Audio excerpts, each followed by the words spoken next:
আমি রোদে পুড়ব, আমি বৃষ্টিতে ভিজব, আমি ফুল হয়ে ফুটব,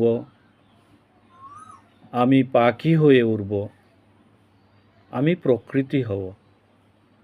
আমি জ্যোৎস্নার সৌন্দর্যের অবগাহনে সিক্ত হব, আমি চৈত্রের পূর্ণিমা রাতে বসে বসে শুকতারা গণব, আমি প্রকৃতি হব, আমি নদীর উপর কল্পনার ঘর বানাবো, আমি হংস মিথুনের মতো জলে জলে ভেসে বেড়াবো, আমি প্রকৃতি হব, আমি পিপীলিকার মতো অনন্তকাল হাঁটব,